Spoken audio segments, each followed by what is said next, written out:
Welcome to What You Missed Today from Voice of Emirates, an AI-powered daily news bulletin where we bring you a concise roundup of the top stories we have covered since this morning, from local, Arab and international news to economy, entertainment, sports and lifestyle. I'm the virtual presenter for Voice of Emirates. Now, let's begin with the highlights of what you may have missed today.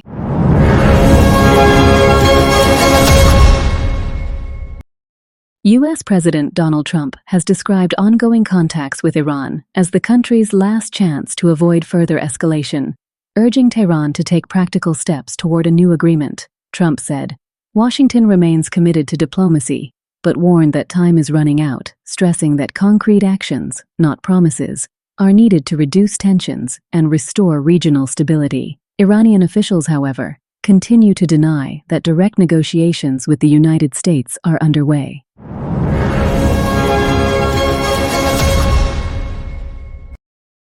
Saudi Crown Prince Mohammed bin Salman held a phone call with Turkish President Recep Tayyip Erdogan to discuss bilateral relations and the latest regional developments. The two leaders reviewed ways to strengthen cooperation and strategic partnership across various sectors, while exchanging views on efforts to enhance regional security and stability. They also reaffirmed the importance of continued coordination to address regional challenges and support peace in the Middle East.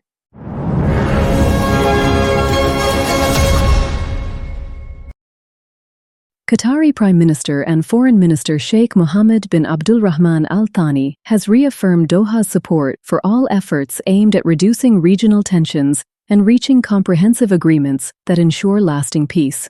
He stressed Qatar's commitment to diplomacy and dialogue, highlighting the country's continued mediation efforts to bridge differences and promote stability across the region.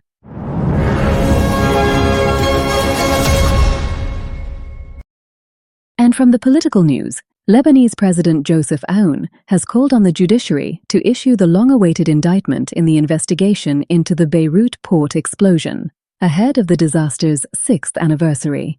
Aoun described the move as an urgent step toward uncovering the truth and ensuring accountability, stressing that justice should reach everyone responsible, regardless of their position. The blast on August 4, 2020, killed more than 220 people and devastated large parts of the Lebanese capital.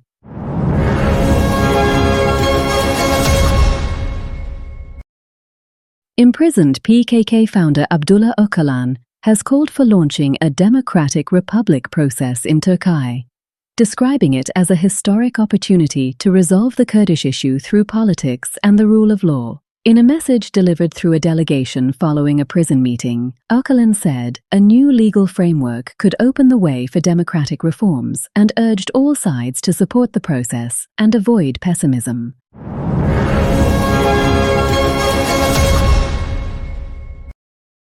Syrian President Ahmed al-Sharaa has received Kurdistan region President Necirvan Barzani at the People's Palace in Damascus during Barzani's official visit to Syria. The two leaders discussed ways to strengthen bilateral relations, expand economic cooperation, and coordinate on regional developments. The visit also focused on supporting stability and enhancing dialogue between Syria and the Kurdistan region in line with shared interests.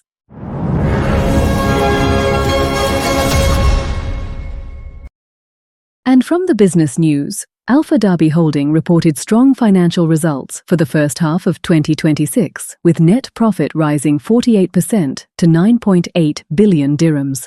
Group revenue increased 5% to 37.6 billion dirhams, while total assets grew to 230 billion dirhams.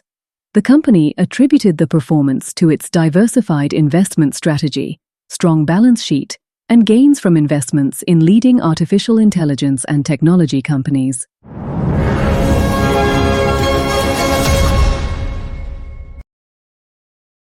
Dubai Chamber of Commerce has supported the expansion of Techies Infotech, a Dubai-based ICT and innovation company, into the South African market.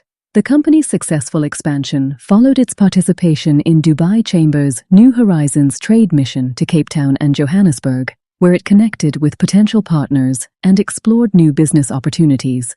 The initiative reflects Dubai's commitment to helping local companies expand globally and strengthen international trade ties.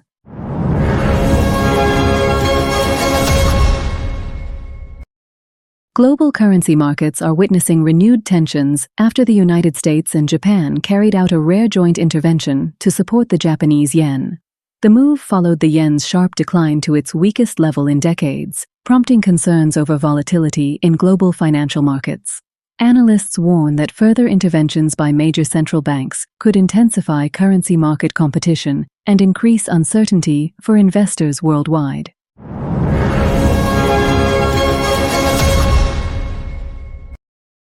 And from the science and technology news, the National Space Science and Technology Center at the United Arab Emirates University has announced the successful completion of the first operational phase of the LEONAV-1 mission. The satellite successfully validated its navigation payload and received and processed signals from low Earth orbit, marking a major step toward developing next-generation positioning and navigation technologies. The mission also highlights the UAE's investment in national talent and international partnerships in the space sector.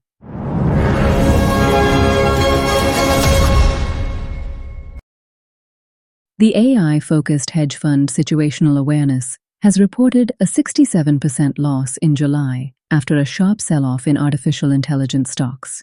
In a letter to investors, founder Leopold Aschenbrenner said the fund was forced to liquidate most of its publicly traded portfolio and sell key holdings to Citadel following margin calls. Despite the setback, the fund says it remains up about 80% for the year, supported by gains made earlier in 2026.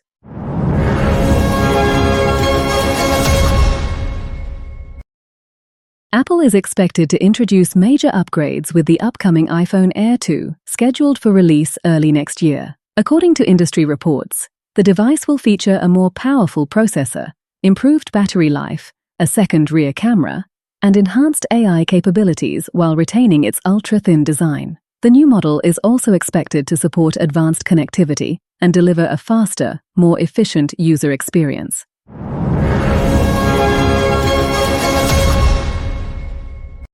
And what you might missed from the art and entertainment news, pop star Ariana Grande has announced that she will take a break from public appearances after completing her Eternal Sunshine tour next month. Her representatives said the decision follows years of intense public scrutiny surrounding her personal life, health, and appearance. Grande will also withdraw from upcoming public projects to focus on her well-being, while thanking fans for their continued support throughout her tour.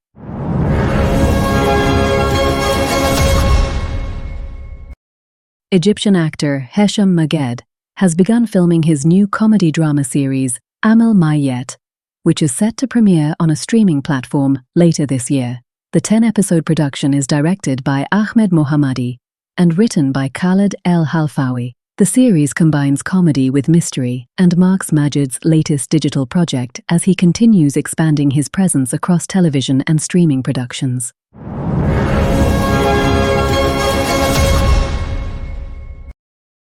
In 1980, Vigdis Finnbogadottir made history by becoming the world's first woman to be democratically elected as president, leading Iceland for 16 years. A former educator and cultural leader, she championed education, environmental protection, and the preservation of Icelandic language and heritage. Her historic election inspired generations of women to pursue leadership roles and remains a landmark in the global movement for gender equality.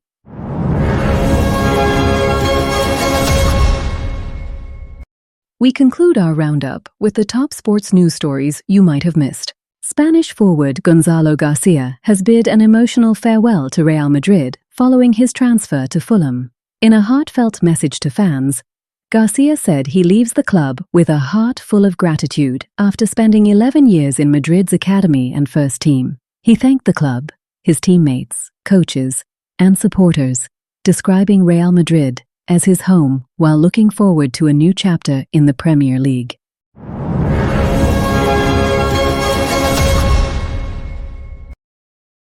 The Football Association of Wales has announced it is withdrawing support for Gianni Infantino's bid for another term as FIFA president.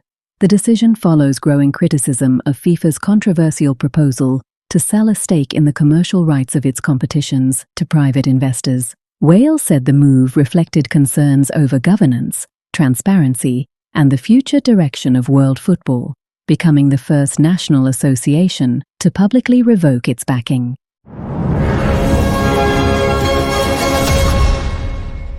That was your roundup of what you may have missed today from Voice of Emirates. For the full stories, visit our website and follow us on social media for the latest updates. Thank you for watching. See you next time.